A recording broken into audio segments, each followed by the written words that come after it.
بسم اللہ الرحمن الرحیم نحمدہ ونصلی علی رسولہ الکریم اما بعد۔ دنیا میں جب سے آئے ہیں، جب سے ایک ایک دن زندگی کے کم ہوتے جا رہے ہیں، ہم سمجھتے ہیں زندگی بڑھ رہی ہے، ہم بڑی عمر کے ہو رہے ہیں۔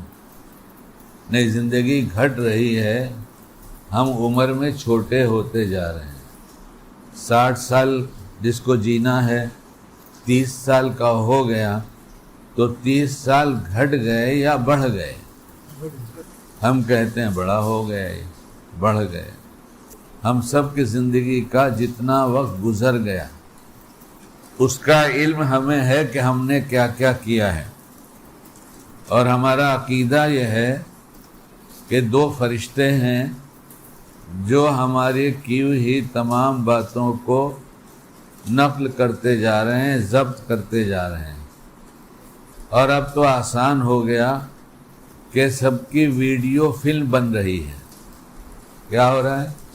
ہم لوگوں کے سامنے بہت نیک نظر آتے ہیں اور نیک دکھاتے ہیں، نیک اپنے کو جتاتے ہیں، نیک لوگ بھی ہم کو بتاتے ہیں، تو یہ ہمارا ظاہر دیکھ کر، ہماری یہ زندگی دیکھ کر ایک رائے قائم کرتے ہیں۔ اگر یہ لوگ ہماری خلوت بھی دیکھ لیں، یعنی ہماری تنہائی بھی دیکھ لیں کہ ہم تنہائی میں کیا کیا کرتے ہیں، تو کیا رائے قائم کریں گے؟ وہی جو باہر دیکھ کر رہے تھے، اب رائے بدل جائے گی۔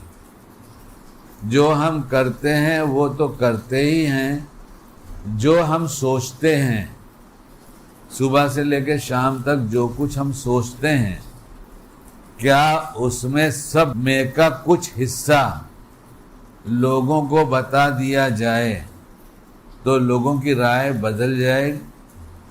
جو لوگ ہمیں دیندار سمجھ رہے تھے، دیندار کہہ رہے تھے، ہم اپنی نقل و حرکت سے دیندار اپنے کو بتا رہے تھے، تو ہماری تنہائی کی زندگی والے اعمال تو چھوڑ دیا جائے، جو ہم دل میں سوچتے رہتے ہیں، جو سوچ آئی اچھی بری، اس میں سے کچھ لوگوں کو دکھا دیا جائے۔ کچھ تو چھوڑ دیجئے، صرف 2 بات دکھا دی جائے، صرف 2 بات، کہ یہ سوچا تھا اس نے، یا ایک بات دکھائی جائے کہ تنہائی میں یہ کرتا ہے ہمارے اندر ہمت کہ ہم لوگوں کو بتا دیں؟ کیا اللہ اس سے بے خبر ہے؟ کیا فرشتے نہیں جان رہے ہیں؟ کیا تنہائی کی ویڈیو فلم نہیں بن رہی ہے؟ یا ایسا تو نہیں کہ ہمارے ہاتھ میں سوئچ رکھ دیا گیا، ہم آف کر دیں گے تو پھر وہ نہیں بنے گی؟ وہ تو سب بنے گی۔ اور جس سی کیمرے میں سب جمع ہو رہا ہے، کیا اس کیمرے کے اوپر ہم پردہ ڈال سکتے ہیں کہ یہ چیز کیمرے میں نہ آئے؟ تو کیا یہ 2 رخی زندگی، ہم کہیں کچھ ہیں اور کہیں کچھ ہیں، یہ اللہ کو پسند آئے گی؟ اگر مخلوق کو پسند نہیں آ رہی ہے تو کیا اللہ کو پسند آ جائے گی؟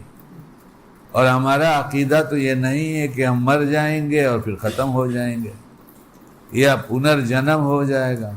ہمارا عقیدہ تو یہی ہے کہ ہم مریں گے، پھر اٹھائے جائیں گے اور پھر حساب کتاب ہوگا۔ حساب کتاب کن چیزوں کا ہوگا؟ جو کچھ دنیا میں چھوٹا بڑا عمل لوگوں کے سامنے، لوگوں کے بیچ میں یا تنہائی میں جہاں جو کچھ کیا ہے وہ فلم چلائی جائے گی اور دکھایا جائے گا، یہ تو نے فلاں وقت کیا یہ کام۔ کہیں کتاب میں پڑھا تھا یا سنا تھا، مجھے یاد نہیں ہے، کہ حساب کتاب کے دن جب یہ بتایا جائے گا کہ فلاں جگہ تو نے یہ غلط یا اچھا کام کیا تھا، تو یہ اسکرین چلے گی، اس پر کرتے ہوئے دکھایا جائے گا، یہ اس نے اچھا کیا تھا اور یہ غلط کیا تھا۔ اگر آج ہم نہیں چاہتے کوئی دیکھے ورنہ میں رسوا ہو جاؤں گا، تو کل دکھایا جائے گا تو کیا ہوگا؟ میں نے تقریر نہیں کیا ہے، میری ضرورت کی کچھ بات میں نے خود سے کہا ہے، کیا یہ باتیں آپ کے کام کی ہیں؟ تو کیا طے کریں گے؟ دو رخی زندگی گزاریں گے یا ایسی کہ جب بھی جس کو چاہے جہاں دکھا دیا جائے ہم مطمئن رہیں گے کہ میرے اللہ نے مجھ پر فضل فرمایا تھا، میں نے نیت کر رکھا تھا کہ میں اپنے اللہ پاک کو ناراض کرنے والے کام نہیں کروں گا، اس لیے جو چاہے دیکھ لے۔ ہمارے نبی علیہ السلام کی خلوت بھی واضح ہے اور جلوت بھی واضح ہے۔ انہوں نے تنہائی میں کیا کیا یہ بھی نقل کر دیا گیا، اور لوگوں میں کیا کیا یہ بھی نقل کیا گیا، اور کوئی جگہ ایسی نہیں جہاں پہ انگلی رکھ سکے۔ سب عمل اعلیٰ سے اعلیٰ ہے۔ ہم متبع سنت لوگ جو کہے جا رہے ہیں، ہم دیندار جو کہے جا رہے ہیں، کیا یہ سنت نہیں ہے کہ جیسی جلوت ہو اللہ کی پسند کی ویسی خلوت بھی ہو اللہ کی پسند کی؟ کیا یہ سنت نہیں ہے؟ زور سے کہا جاتا ہے ایک سنت زندہ کرو تو 100 شہیدوں کا ثواب، تم کرو میں بولوں، تم کرو میں بولوں، بولوں میں، سمجھاؤں میں، کرو تم۔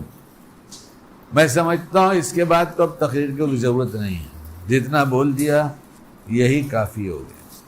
اور ایک بات اور یہ ہے کہ ہم نے پورا دین جو ہے یہ عبادت کو ہی سمجھ رکھا ہے۔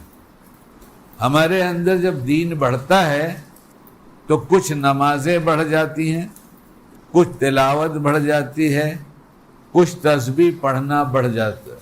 مال ہوتا ہے تو زکوٰۃ دے دیتے ہیں، اور مال ہوتا ہے تو حج کرتے ہیں، اور زیادہ آ جاتا ہے تو بار بار کرتے ہیں، کیونکہ یہی پورا دین ہے، یہ سمجھ بیٹھے ہیں۔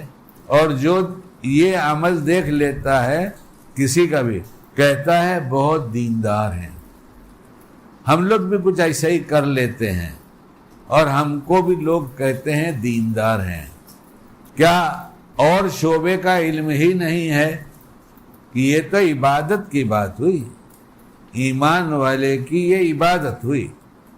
ابھی معاملات ہے، معاشرت ہے، اخلاق ہے۔ اخلاق کے بارے میں یہ فرما دیا گیا جس کا مطلب ہے اعلیٰ درجے کا ایمان والا کون ہے؟ تو کیا ایمان میں بھی اعلیٰ درجہ ہے اور کم درجہ ہے؟ اعلیٰ درجے کا ایمان والا کون ہے؟ جس کے اخلاق اچھے ہوں۔ کہاں اخلاق کا تو دیوالا نکلا ہے، ہم جانتے ہی نہیں کہ اخلاق کس کو کہتے ہیں۔ ہم تو کہتے ہیں آپ مسکرا کے بات کر لیجئے، ہم بھی مسکرا کے بات کر لیں گے۔ ہم آپ کو چائے پلا دیں، آپ ہم کو بھی چائے ٹھنڈا پلا دیجئے، آپ بھی بڑے دیندار اور میں بھی بڑا دیندار۔ اور معاشرت کا تو کوئی دن کا پتہ ہی نہیں ہے۔ آپ علیہ السلام کے نکاح ہوئے، پھر اس کے بعد نمونہ کس کو بتایا گیا؟ آپ علیہ السلام کی شریعت میں ہم لوگوں کو نمونہ کیا بتایا گیا ہے؟ ابھی کوئی عالم مفتی نہیں جو بتائے صحابہ کو۔ اس میں کیا ڈر لگتا ہے بولنے میں؟ اگر اتنی بھی ہمت نہیں تو باطل کے سامنے کیا بولو گے؟ جس کا علم ہے اس کو بولنے کی ہمت نہیں تو باطل کے سامنے کیا بولے گا؟ اور باطل بھی سمجھ گیا ہے کہ یہ کسی کام کے نہیں ہے۔ یہ بولتے اور ڈانٹتے ہیں صرف بیوی اور بچوں کو، اور سیٹھ ہیں تو کام کرنے والوں کو، اور صریح طور پر اس سے واضح ہے کہ بد اخلاق ہیں۔ تو پھر ثابت ہوتا ہے کہ اعلیٰ درجے کا ایمان نہیں ہے۔ اس لیے شادیاں ہوئی نہ کہ نہیں ہوئی، حکایت صحابہ سے قصے سنائے جاتے ہیں۔ 2 گھنٹے صبح تعلیم ہوتی ہے، 2.5 گھنٹے 1.5 گھنٹے 2 گھنٹے اور تعلیم ہوتی ہے۔ کہا یہ مسجد کی دیوار کے اندر بیٹھے رہیں گے باؤنڈری میں جب تک کہ یہ بات ہے جب میرے بیٹے کی شادی ہوگی تو بھلے ہی عبد الرحمن ابن عوف رضی اللہ تعالیٰ عنہ نے آپ علیہ السلام کو نہ بلا کر یہ سبق دیا ہے کہ ان سے بڑی ذات کوئی نہیں ہے، ان کو بلایا نہیں۔ ہم رشتہ داروں کو کیوں بلاتے؟ ہم جانتے نہیں معاشرت کیا ہے، اور جو سنتے ہیں وہ بیان کے لیے سنتے ہیں، کہتے ہیں بہت سادگی سے کی، پھر بھی 100 150 200 آدمی آ ہی گئے تھے، زبردستی آ جاتے ہیں۔ ارے بھائی آپ کیا ہم کوئی آ جائے بغیر بلائے تو آپ اس کو روکیں گے نہیں دروازے پہ, بھائی تم کون ہو, کہاں سے آئے ہو, کس نے بلایا ہے؟ آ گئے. کس کو دھوکہ دے رہے؟ یہ آ گئے میں کس کو دھوکہ دے رہے ہیں؟ سراسر خود دھوکے میں. ارمان پورے کیے جا رہے ہیں. ایک ہی بیٹا ہے, یا بڑے کا ایسا کیا تو چھوٹے کا ایسا کیوں نہیں کریں گے, یہ ارمان پیے جا رہے ہیں. شریعت کا گلا گھوٹتے ہیں, دینداری کا دعویٰ کرتے ہیں, نتیجے میں بہو آتے ہی دوسرے تیسرے دن نہ صحیح تو مہینے 2 مہینے میں جھگڑا شروع ہو جاتا ہے. غیر شرعی عمل کے بعد دل کا جوڑ پیدا ہو جائے, یہ کبھی نہ ہوا ہے نہ ہو سکتا ہے. دل تو جڑے گا دین سے, اور دین کیا؟ عبادت کا نہیں. عبادت کا کون کہہ سکتا ہے؟ نماز کیسی پڑھا؟ 5 منٹ کی نماز, 5 منٹ کی نماز, اس میں کتنی دیر دل لگا, کتنی دیر نہیں لگا, کتنا % لگا؟ دنیا میں پاس فیل کا معیار بتایا گیا ہے 35%. اگر اتنا نمبر لایا تو پاس پانی. تو 5 منٹ کی نماز میں 35% بناؤ تو کتنا بڑھے گا؟ اچھا 40 بنا دو تو آسان ہو جائے گا, 2 منٹ ہو جائے گا. 1.25 منٹ سمجھو, 1.25 منٹ اللہ کی یاد میں تھے 5 منٹ کی نماز میں. جس پر ہم اپنے آپ کو دیندار کہہ رہے ہیں اور دنیا دیندار کہہ رہی ہے, اس میں کیا 1.25 منٹ 5 منٹ کی نماز میں ہمارا دل لگا تو نماز میں فیل ہے کہ نہیں فیل ہے؟ پوچھو تلاوت کب ہوئی تو کہتے ہیں کہاں ٹائم ملتا ہے. پھر خود ہی پوچھ لو یا اپنے آپ سے پوچھ لیں, واٹس ایپ دیکھنے کا ٹائم تھا, میسج دیکھنے کا ٹائم تھا, خبریں سننے کا ٹائم تھا, اور تلاوت کا ٹائم نہیں. 3 تسبیح پوری کی جاتی ہے, اللہ کا ذکر نہیں ہوتا. درود پڑھا جاتا ہے پوری غفلت کے ساتھ. ذکر کا خاصہ یہ ہے, پوری غفلت میں اگر غفلت کے دور نہ کرنے کی نیت سے پڑھا گیا, غفلت کو دور نہ کرنے کی نیت سے پڑھا گیا, غفلت دور نہیں کرنے کی نیت کیا کہ میں ذکر اس لیے کر رہا ہوں کہ میرے دل کی غفلت دور ہو جائے, تو یہ غفلت اپنی جگہ باقی نہیں رہے گی بلکہ پختہ ہوتی چلی جائے گی. تو ذکر سے پہلے کیا نیت کیا جائے, تلاوت سے پہلے کیا نیت کیا جائے, اور حساب اپنا کیسے لگایا جائے, کچھ تو فرصت نہیں ہے. جس پر ناز ہے کہ دیندار ہیں اس میں تو فیل ہی ہیں, یہ دوسرے شعبے میں پاس کیسے ہوں گے؟ اور دعویٰ ہے دینداری کا, یہ دعویٰ کب تک چلے گا؟ دعویٰ کب تک چلے گا؟ مرنا تو ہے ایک دن, اٹھنا ہے, اللہ کے سامنے کھڑے ہونا ہے. یہ دعویٰ چلے گا یا دعوے کی دلیل مانگی جائے گی؟ کیا دلیل ہے تیرے پاس؟ تو کتنا مجھے میرے گھر میں آ کر یاد کرتا تھا, یہ بتا دے. جب تو کہتا تھا اے اللہ میں تیرے لیے نماز پڑھ رہا ہوں تو تو میرے لیے کتنا تھا؟ جب یہاں نہیں ہے ان کا تو معاشرت میں بھی نہیں ہوگا ان کا. شادی بیاہ میں تو بالکل کھل کر آتا ہے کہ کتنی بڑے بے دین ہے یہ, اور بے دینوں کو بے دین جا کر خوش کر رہے ہیں. کون خوش کر رہا ہے؟ دین کا لباس رہتا ہے, تو دین کے لباس سے تو بہت دھوکہ ہوا اور ہوتا ہی رہے گا. یہ تو کوئی بھی کہہ دے گا, وہ تو دوسرے بھی کہتے ہیں ہم کپڑے سے پہچان جاتے ہیں. یہ کون سی بات ہوگی؟ یہ تو باطل بھی دھوکہ نہیں کھا رہا ہے, وہ تو کپڑے سے پہچانتا ہے. اور ایک گھر نہیں مل رہا ہے قاری صاحب, اللہ ماشاءاللہ مل تو گئے ابھی الحمدللہ. ایک نوجوان کی شادی ہوئی اور 2-3 بچے ہو گئے, تو 8 سال 10 سال لگے ہوں گے. ایک دن اس کی بیوی نے اس سے پوچھا کہ جہاں پیدا ہوئے وہیں بڑے ہوئے, وہاں بڑے ہوتے ہوتے تک اپنا گھر دیکھا, رشتہ داروں کا گھر دیکھا, جو رشتہ دار ہیں ان کے گھر ہر ایک دوسرے کی کہانی جانتا ہے, مگر کہیں پیار نہیں ہے. ہمارے اور تمہارے درمیان میں اتنا پیار کیوں ہے؟ کوئی ہے ایسا جس کی بیوی نے شوہر کے عمل کو دیکھ کر یہ سوال کیا ہو؟ اور میں دکھا سکتا ہوں ایسے.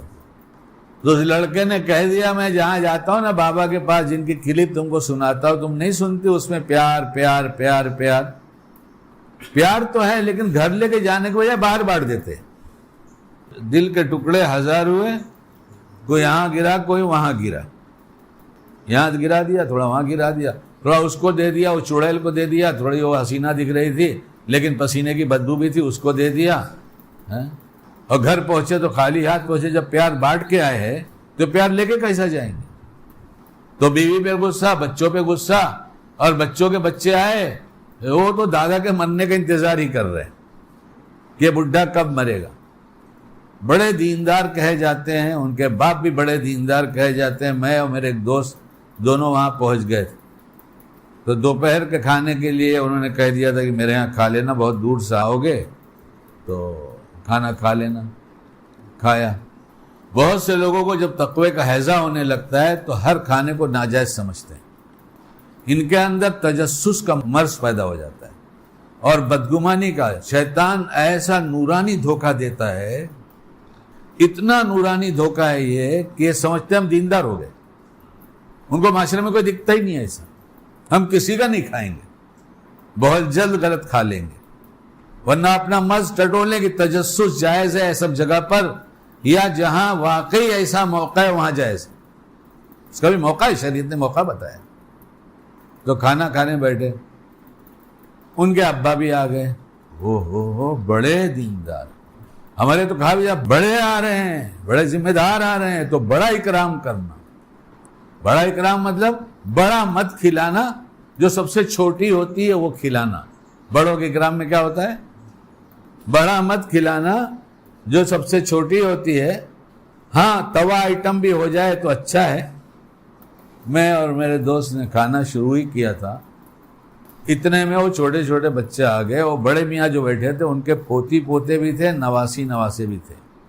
ابھی چھوٹے تھے, بالغ نہیں تھے, اور اس میں اور چھوٹے بھی تھے. تو جو ذرا زیادہ چھوٹے تھے وہ کودنے لگنے, یہاں سے کودے وہاں چلے گئے, وہاں سے گئے وہاں, تو وہ اس کے ساتھ کھیل رہا ہے, اس کے ساتھ کھیل رہا ہے. ایسا زور سے ڈانٹا ہے انہوں نے, سب سہم کے بیٹھ گئے. ہم نے صرف دیکھا ایک دوسرے کو. ایسے ہی دادا کے مرنے کی بات کرتے ہیں, اور باپ ایسا ہوگا تو ایسے باپ کے مرنے کی بات کریں گے. میں ایک سفر پہ ایک جگہ گیا ہوا تھا, اور ہائی وے پر ان کا گاؤں تھا. باتوں باتوں میں بات کرتے کرتے گھر سے نکل کر وہاں چلے گئے. انہوں نے کہا ادھر دیکھ رہے ہو؟ ہم نے کہا دیکھ لو, جہاں تک دیکھتے ہو دیکھ لیا. ادھر دیکھ رہے ہو؟ جہاں تک دیکھتے ہو دیکھو, دیکھ لیا. انہوں نے کہا جو تمہارے میزبان ہے یہ ساری زمین ان کی ہے. ہم نے کہا اچھا, بہت مالدار آدمی. کہا ہاں. ہم نے کہا دیندار بھی ہیں؟ کہہ رہے تو سبھی جانتے ہیں بہت دیندار آدمی. ہم نے کہا بیٹے سند والے بھی ہیں؟ کہاں سند والے بھی ہیں. ڈگری والے بھی ہیں؟ ہاں ڈگری والے بھی ہیں. ٹھیک ہے, بڑا بڑا حصہ ملے گا. کہنے لگا بھائی صاحب بیمار سب مرنے کی دعا کر رہے ہیں. اگر ہم نے غصہ نہیں چھوڑا اور اخلاق نہیں بدلا تو پڑوسی بھی مرنے کی دعا کرے گا, زمین بھی دعا کرے گی. ایسے ظالم کو کیوں رکھا ہے یہاں پر؟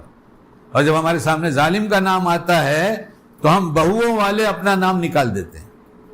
جن کے گھر میں بہو ہے, ظالم تو اپنا نام ہر جگہ سے گاڑی دیتا ہے. ظالم کا مطلب بہت اوپر پہنچے گا تو ہٹلر تک جائے گا, چنگیز خان تک جائے گا, اس کے نیچے آج جو لوگ ہیں وہاں تک جائے گا. ہمارا نام ظالموں میں نہیں. اور علامت بتاتی ہے کہ تم دل پہ ہاتھ رکھ کے قسم کھا کے بتا دو تمہارا تمہاری بہو کا اور تمہاری بیوی اور تمہاری بہو کا جھگڑا نہیں ہے, تمہارا بیٹا تم سے دور نہیں ہو گیا. اس لیے کہا گیا اعلیٰ ایمان والا وہ ہے جو اعلیٰ اخلاق والا ہے. ایسے لوگ بھی دنیا میں ہیں جنہیں باپ گھر پہنچتا ہے تو سارا گھر جمع ہو جاتا ہے, دادا گھر میں جاتا ہے تو سب بچے جمع ہو جاتے ہیں. تو معاشرت کو تو پتہ ہی نہیں ہے, اخلاق جانتے ہی نہیں, ہر دم غصے میں رہتے ہیں.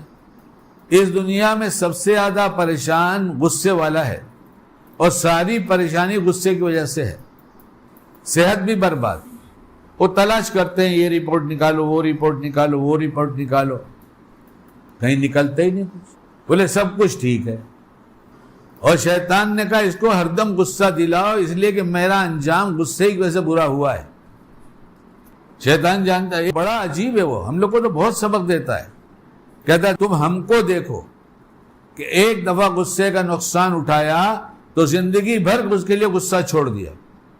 میں تمہارا دشمن ہوں, انسانوں کا دشمن ہوں. تمہیں جو بات کرنے کو کہتا ہوں سب پیار سے ہی کہتا ہوں. کوئی بات آپ لوگ سے تو کہتا بھی نہیں ہوگا، اس لیے آپ کو تو پتہ بھی نہیں ہوگا. اگر کوئی کہتا ہے ذرا سا پیار سے تو کوئی بات بتائیے. دسترخوان پر آئٹم دیکھ کر، دسترخوان کا آئٹم، روڈ کا آئٹم نہیں بول رہا ہوں، سب آئٹم الگ الگ ہوتے ہیں. کبھی آپ سے اس نے کچھ کہا؟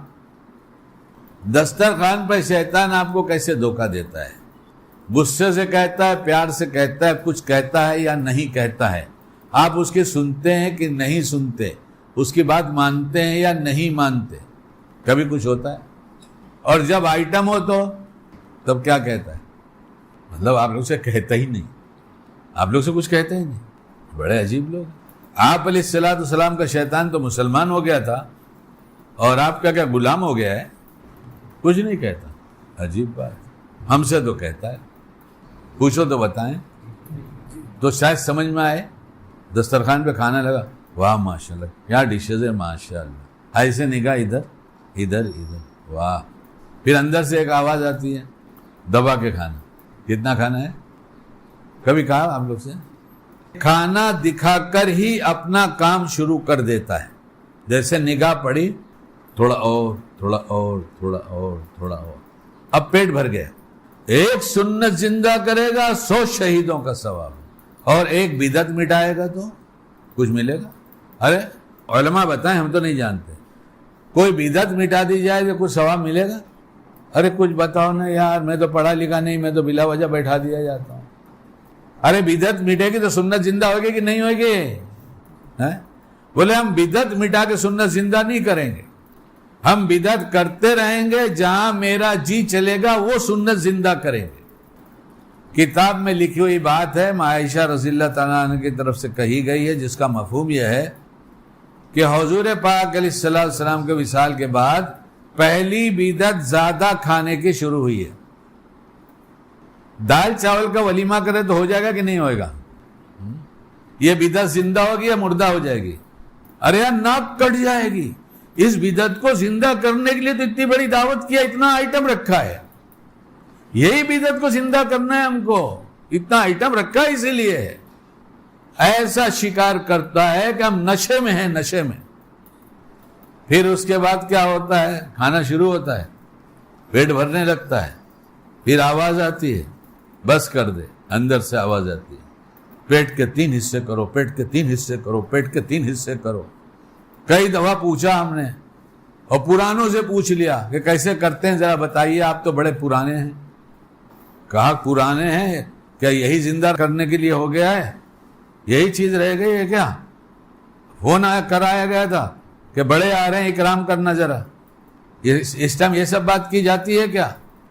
اس ٹائم ہم خالی کارگزاری سنائیں گے، وہاں ہم نے بیان کیا تھا، یاد تشکیل کیا تھا، وہاں اتنے نکل گئے تھے، وہاں اتنے نکل گئے. ہم زندگی بھر نکلے ہوئے ہیں. کہاں سے نکلے؟ دین سے، کہ دین کے لیے. تو یہ ہے کہ سب کی جیب پر نہ چاہتے ہوئے بوجھ ڈالنا. ابھی پچھلے ہفتے آگے گئے تھے ذمہ دار، آج پھر اعلان نکال، باہر کی جماعت آئی ہے. سب دیتے جی سے، خوشی سے دیتا ہے ہر ایک. کہا شکیل بھائی یہ سب بیان مت کیا کرو، تمہیں بیان نہیں آتا، ہم آج آ کے پھنس گئے ہیں، اب آئندہ آئیں گے بھی نہیں.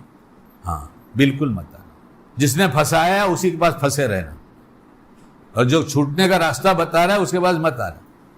اور جب تک اپنی کمی سن کر برا لگ رہا ہے، جب تک نفس کے غلام ہیں، جب تک اپنی کمی سن کر برا لگ رہا ہے، جب تک نفس کے غلام ہیں، شیطان کے پورے شکار ہیں. پھر کہنا شروع کرتا ہے بہت اچھا لگ رہا ہے ماشاءاللہ. پھر شیطان دوسرے کے بھی دل میں ڈال دیتا ہے، ادھر میزبان کے دل میں ڈالتا ہے. مہمان ہیں، بہت شوق سے کھا رہے ہیں، تھوڑا بولو نا اور کھانے کے لیے. ہاں کھاؤ نا بھائی صاحب، بہت ہے ماشاءاللہ، بہت بنوایا ہوں، کھاؤ نا. اب اس کا حوصلہ اور بڑھ گیا. کس نے بڑھایا؟ شیطان نے بڑھایا کہ اور ٹھوس لے جتنا ٹھوسنا ہے، ایم آر آئی کراتے رہنا، رپورٹ پہ رپورٹ نکلواتے رہنا، کچھ بھی نکلنے کا نہیں ہے. میں آگے بڑا شکار کرنے والا ہوں تیرا. بولے کیوں ابھی شکار نہیں کیا؟ بولے ابھی کہاں شکار کیا، ابھی تو میری ابتدا ہے، ابھی میں نے تو تھوڑا سا پیار جتایا ہے. تو ابھی تو کیا کرے گا آگے؟ آپ لوگ بتائیے. سب مقرر بہت سارے بیٹھے، کیا کرتا ہے پھر آگے کیا کرتا ہے؟ ارے نہیں تو بولو نا کہ تو ہی بول. جب کسی رپورٹ میں کچھ نہیں نکلتا تو پھر یہ وسوسہ ڈالتا ہے اور پہلے بیوی صاحبہ کو ڈالے گا. ایسے ٹائم پر پکے معتقد ہیں, اتنا بڑا کر معتقد کوئی نہیں ملے گا, کیونکہ اس کو معلوم ہے کہ یہ ہمارے شکار کرنے کا سب سے اچھا جال یہی ہے, اسی کو استعمال کرو. اس کے دل میں ڈالے گا. ایسا لگتا ہے کسی نے کچھ کرا ہے, دیکھو نا, کسی رپورٹ میں تو کچھ نہیں. اور کوئی بات مانے کہ نہ مانے, یہ بات بیوی کی ضرور مانیں گے, کیونکہ اس کو کھانے کے دسترخوان پہ کھلا کر ایمان لوٹنا ہے, عاملوں کے چکر میں بھیجنا ہے. کوئی عامل ہو تو برا نہ مانے بھائی, وہ کرتا ہو صحیح ڈھنگ سے کام کرتا رہے, اچھے لوگ بھی ہیں. کہاں منزل پڑھو, عامل کے پاس جانا نہیں پڑے گا. بولے پڑھیں گے نہیں, تعویذ سے کام چلائیں گے. بولے کھانا دبا کے کھانا چھوڑ دو, خالی دانت کے نیچے دبانے کا ڈھنگ سیکھ لو, یعنی خوب دبا دبا کے دانت کے نیچے کھائیں گے. ایسا دبا دبا کے نہیں کھائیں گے, چبا چبا کے کھائیں گے. 6 مہینے کر کے دیکھ لو, طبیعت نہ بدل جائے تو کہہ دیں ہمیں غلام ہو جاؤں گا تمہارا. تیل بدلو, نمک بدلو, شکر بدلو, کھانے کا برتن بدلو اور چبا کے کھانے کی عادت ڈالو. 1-1.5 روٹی اندر کھانے میں کم سے کم 17, 18, 20 منٹ لگنے لگے 1.5 روٹی میں. لگا کے دکھاؤ اور 6 مہینے میں تندرست نہ ہو جاؤ تو مجھے بتاؤ. اس نے کہا تم شکیل میاں کتنا بھی سمجھاتے رہو, میں اتنے پیار سے سمجھاتا ہوں کہ تمہاری نہیں سمجھیں گے. تم تو تھوڑا جلال میں آ جاتے ہو نا. ہم ہمیشہ جمال کے ساتھ سمجھاتے ہیں, ہم سے سیکھو. اور دیکھو ہم کسی کام کو کرتے ہیں تو استقامت کے ساتھ کرتے ہیں. تم تو جوش میں آؤ گے تو آج تلاوت کرو گے, ذکر کرو گے, پھر چھوڑ دو گے, 2 دن نفلیں پڑھو گے, پھر چھوڑ دو گے. میرے سے سبق سیکھ لو نا. ہم غصے سے نہیں سمجھاتے, اور جس چیز سے ہمیں نقصان پہنچا ہم دوبارہ نہیں کرتے. جس چیز سے ہم کو نقصان, شیطان کہہ رہا ہے, بولے اس کو کہنے دو. جس کے پاس شریعت ہے اس کو پوری شریعت چلنے کے لیے دی گئی ہے. ہم جتنا جانتے ہیں, جتنا مانتے ہیں, جتنا مشغلہ ہے, جسے لوگوں کے بیچ میں جیتے ہیں, اگر ہمارا دین نہیں بڑھا, میں اپنی بات نہیں کہتا ہوں, میں اگر تبلیغی لوگ بیٹھے تو میری بات سنیں اور بات کو سمجھے. حضرت جی مولانا انعام الحسن صاحب رحمۃ اللہ علیہ نے مسجد وار جماعت کا مقصد کیا ہے ایک جملے میں سمجھایا تھا. سن رہے ہیں سارے؟ جب حضرت جی کی زبان سے سن کر نہیں مانا تو تیری زبان سے سن کر کیا مانوں گا. ہم نے سنا بھی ہے, دیکھا بھی ہے, اور 4 مہینے اس کام کے لیے بھیجا گیا تھا کہ صرف یہی کام سمجھاؤ گے کہ مسجد وار جماعت کے کیا کام ہے اور اس سے چاہا کیا جاتا ہے. ایسے ہی سن کے نہیں بول رہا ہوں کہ یہاں بیٹھ گیا اور بول رہا ہوں. زندگی کا پورا حصہ تبلیغ میں گزر گیا ہے. اللہ قبول فرما لے. حضرت کیا بڑے لوگ تھے, ایک ایک جملے میں پوری زندگی بن جائے ایسی باتیں بتا کے چلے گئے. مسجد وار جماعت کی محنت سے چاہا جاتا ہے ہر ساتھی دینی سطح پر جہاں ہے اس سے اوپر آ جائے. بولو, یعنی پوری تبلیغ کا نچوڑ ہی بتا دیا کہ تم 5 شعبے میں ایمانیات, عبادات, اخلاقیات, معاملات, معاشرت, ہر شعبے میں جہاں ہو اس سے اوپر آ جاؤ. یہ نہ دیکھو کہ وہ آیا کہ نہیں آیا, کہ تمہارے لیے کام ہے. اور ایک جملہ تو سینکڑوں دفعہ شاید میں زندگی میں دوہرا چکا ہوں گا کہ حضرت جی فرماتے تھے میں یہ نہیں کہتا کہ تم سب سنتوں پر عمل کرو, میں یہ کہتا ہوں کہ جو کچھ کرو وہ سنت کے مطابق کرو. کیا مصیبت آ گئی کہ بیٹے کا بیٹی کا نکاح ہے تو پوچھ لو سنت کے مطابق نکاح کیسے ہوتا. نمونہ نہیں ملے گا, نمونہ نہیں ملے گا. 1.25 لاکھ صحابہ کا نمونہ نہیں ملے گا. نہیں, ہمیں رسمیں پسند ہیں, ہمیں رسمیں پسند ہیں, اور رسموں میں حرام تک پہنچاتا ہے شیطان. اور لوگوں کو جمع کر کے یہ رسمیں ادا کریں گے, اتنا بڑا بے دینی کا کام کریں گے کہ ایسی بنیاد ڈالیں گے کہ ہم کو لوگ بڑا سمجھ کر, دیندار سمجھ کر نقل اتاریں کہ فلاں نے تو ایسا کیا تھا. نتیجے کے طور پر دل پھٹے گا. یہ ساس سسر بہو کے اندر جھگڑا ہوگا. لڑکا یا سمجھدار ہے تو بہو کو لے کے الگ ہو جائے گا. ہاں, تم یہی سکھاتے ہو بہو کو لے کے الگ ہو جاؤ. ہم کیا سکھاتے ہیں؟ شریعت سکھاتی ہے. اٹھاؤ شریعت. پھر ہمارا کام کون کرے گا؟ نیت کا فساد. بہو آئے تو میرا کام کرے. کہیں ہے شریعت میں بہو آ کے میرا کام کرے گی؟ سسرے کا کام کرے گی لکھا ہے کہیں شریعت میں؟ ایک مولوی کی منڈی ایسی نہیں ہل رہی کہ ہاں لکھا ہے، سب نہ کہہ رہے نہیں لکھا ہے. نیت کا فساد، نیت کے فساد سے دل جڑ جائے. کل مغرب بعد میں نیچے بیٹھا تھا، ایک مفتی صاحب تشریف لائے. انہوں نے ایک صاحب کی بات سنایا اور کہا کہ بابا آپ جو بولتے ہیں نا کہ بہو آئی ہے جس کی بیوی ہے اس کے لیے آئی ہے، وہ جانے اس کی بیوی جانے، میرا اس سے کیا لینا دے. اگر کچھ کھلا دے پکا دے تو اس کا احسان ہے. اس کے بعد احسان کہاں سمجھا جا رہا ہے؟ اس کے بعد نقص نکالے جاتے ہیں. ارے جب تم ڈگری ہولڈر تلاش کر کے لائے تھے تو جو شولڈر کام کا بوجھ اٹھا سکے وہ شولڈر کیوں تلاش کرتے ہو؟ وہ جو ہولڈر ہے وہ کام کرے گی. لڑکی دیکھنے گئی تھی، ساس بننے والی تھی، اس نے پوچھا بیٹا تم کو کیا بنانا آتا ہے؟ تم کو یہ بنانا آتا ہے کیا؟ تم کو وہ بنانا آتا ہے؟ تم کو یہ بنانا آتا ہے؟ اس نے کہا نہیں ہم کو آن لائن منگانا آتا ہے بس. ارے تو ہی تو ڈھونڈنے گئی تھی ڈگری والی، تو ڈگری والی یہی کرے گی نا. تو مفتی صاحب نے سنا ہے، بولے ایسے لوگ ہیں دنیا میں. بولا اچھا، جنہوں نے بہوؤں کو بلایا تو ہم نے کہا ہم نے کتاب میں پڑھا ہے. آج بھی ہیں؟ ہم نے کہا ہم نے تو کتاب میں پڑھا ہے، ایسے لوگوں کو پڑھا ہے. انہوں نے کہا ہاں آج بھی ہیں. تو انہوں نے کہا میری بیوی نے سنایا ایک صاحب کے بارے میں، وہ جانتی تھی قریب سے کہ وہ کبھی بھی اپنی بہوؤں سے کوئی کام نہیں کراتی. جو پکا کے رکھ دیا وہ کھا کے اٹھ گئے، اور ہمیشہ کھانے کی تعریف کر کے اٹھتے چاہے انہیں اچھا لگے یا نہ لگے، اور کھانے کے بعد جزاک اللہ شکریہ ضرور ادا کرتے. بولے نوکرانی کا جزاک اللہ کہتے کیا؟ کبھی نوکرانی کام والی کا شکریہ ادا کرتے کیا؟ تو بہو کہاں لاتے تو کام والی لاتے، اس کا شکریہ کیوں ادا کریں گے؟ معاشرے کا دین تو بھول گئے، کچھ بھی نہیں، سب بھول گئے. اللہ ماشاءاللہ تھوڑی سی باتیں، دینداری کا بڑا لیول ہے. اگر یہ دینداری ہم کو سمجھ میں آ رہی ہے تو کل قیامت میں حساب کتاب ہوگا. اور ہماری جلوت اور ہماری خلوت ایک جیسی نہیں ہے. تو آج شرمندہ ہونے کے بجائے آج شکیل سچی توبہ کر لے، تاکہ آج کی شرمندگی آخرت کی شرمندگی سے بچا لے. اللہ ہم سب کو کہنے سننے عمل کی توفیق عطا فرمائے.